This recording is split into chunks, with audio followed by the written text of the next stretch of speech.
always keep an eye on what is happening with the prices, particularly of soundbars, because they do drop quite substantially in price. And it doesn't take long to do much scouting around on the internet to see that phenomenon occurring. When something's dropping from £1,000 to £600, it's a no-brainer, isn't it?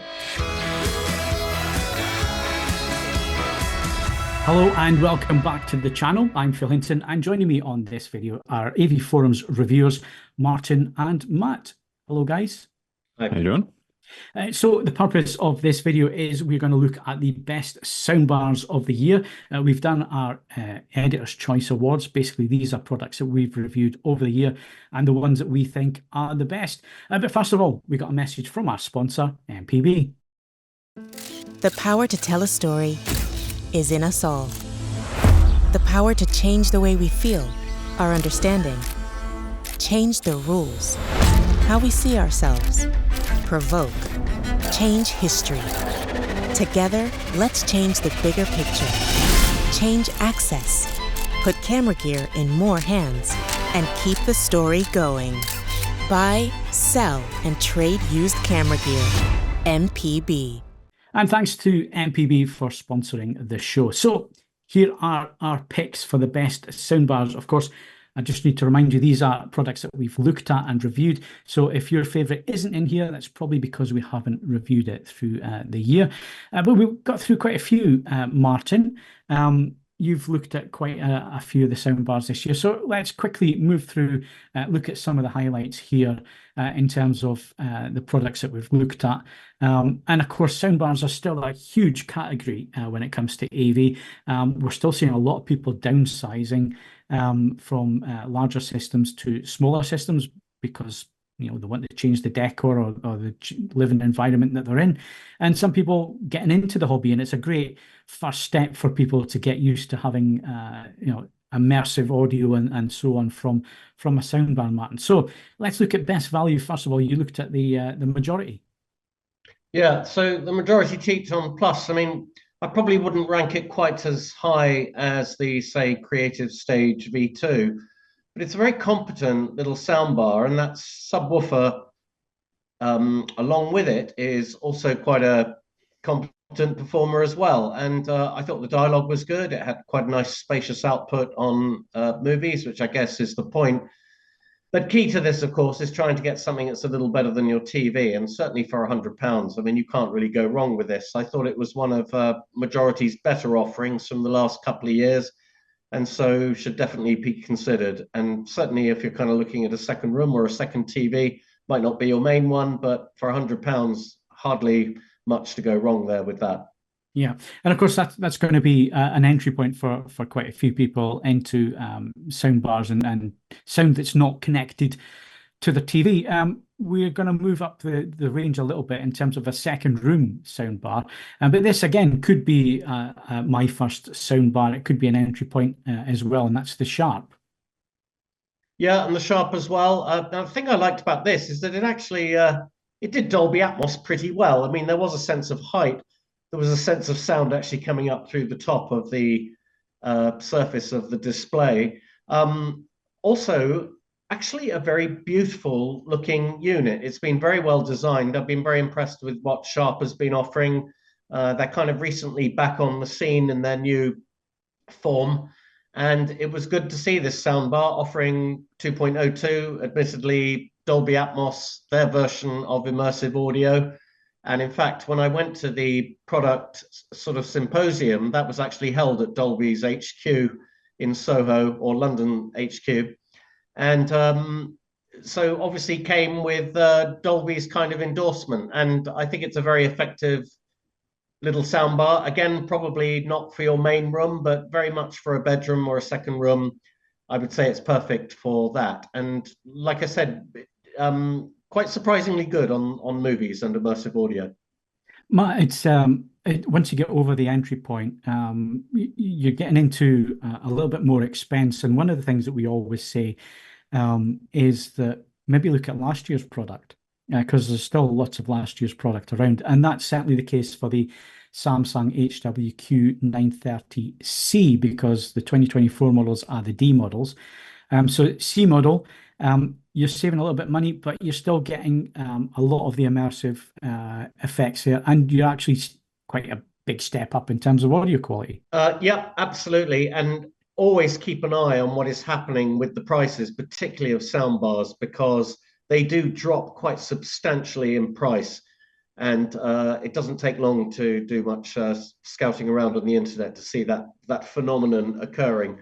And the Samsung soundbars are incredibly competent. And if you want to go up a level just from enhancing dialogue to really getting something a bit more movie-like and something getting a little bit closer to a budget receiver, that's the way to go. And if you love your surround sound, which many of us do, I would consider one of these slightly pricier models. But when something's dropping from £1,000 to £600, it's a no-brainer, isn't it?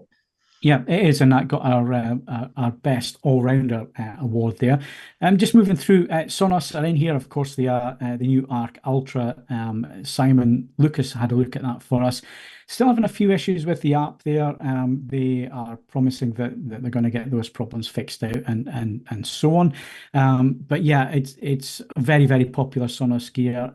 It's still going to be popular, even though people have been rightly annoyed with some of the updates to the app that's broken some things.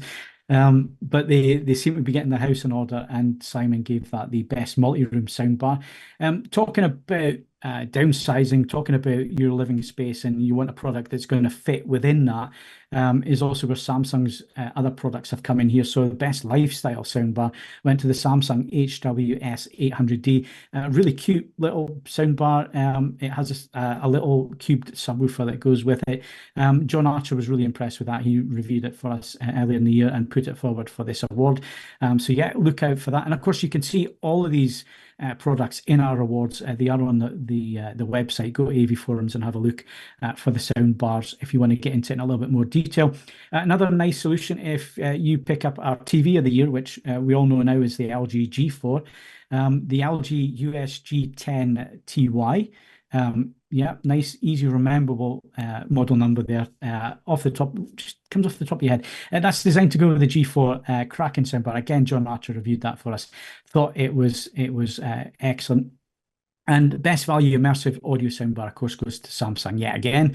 HWQ 990D. 990D, Martin, it's been a very, very big model for them, the 990 version, right from A all the way through. It's improved year on year and now offers stonking quality, stonking performance, and really good price point. Yeah, absolutely. And yeah, I mean, Samsung just seem to be hitting the mark every time, don't they? It's a nice looking set, and the sub from all accounts is pretty impressive as well. But yes, feels like you can't go wrong much of the time with Samsung. Yep, excellent system there. I was fortunate to spend a little bit of time with it this year as well. Now, the previous model as well, and very, very good.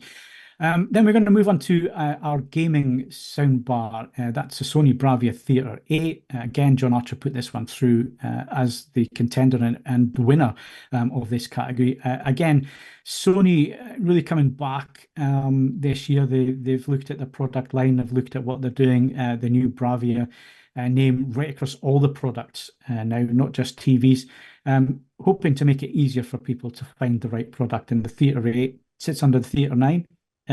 It gets the best gaming soundbar. And another product from Sony. I was really taken back with this when I got to demo it recently. And it's our best high-end immersive audio soundbar. Again, John Archer did the review for us, but I can vouch everything that John said in this review because I spent some time with it as well. That's the BRAVIA Theatre Quad, Sony BRAVIA Theatre Quad. 4 speakers, subwoofer, lovely design. They look amazing. And again, audio quality, there's no center speaker. You can use your TV as a center speaker, and I've got the center sync on the BRAVIA TVs for that purpose. But of course, you're changing drivers, you're changing tonality across the front. In my opinion, you're better just keeping the left and right and using the phantom center, which do incredibly well. So yeah, it got our high-end immersive audio soundbar. And again, if you want to get into detail on any of these awards, then go and read the full article. And of course, there's links to the reviews as well if you want to deep dive even further. And before we wrap up on the soundbar side of things for our awards, I'm going to come across to Matt because Matt looked at the most unusual soundbar, but one I think is going to become quite a regular now that we're moving into the ultra large screen TVs. We're going to need ultra large screen center speakers or soundbars. It was a soundbar that you looked at, Matt, and LCR. Tell us about it. Yeah, so this came up, I think this was at the end of the year last year. We made this prediction that super big televisions, what are we going to do? All right, because for the people that don't have acoustically transparent screens, you still need that big sound. And Krix think they have an answer to this. And honestly, it was really good. Coming from a person who's got an 83-inch television, this was the 85-inch model that I got to review, so it sat perfectly underneath. The thing is huge. It's a linear LCR, so it's essentially a left, center, right. So it's got 3 distinct channels in it. Doesn't try and do any of the crazy Atmos stuff.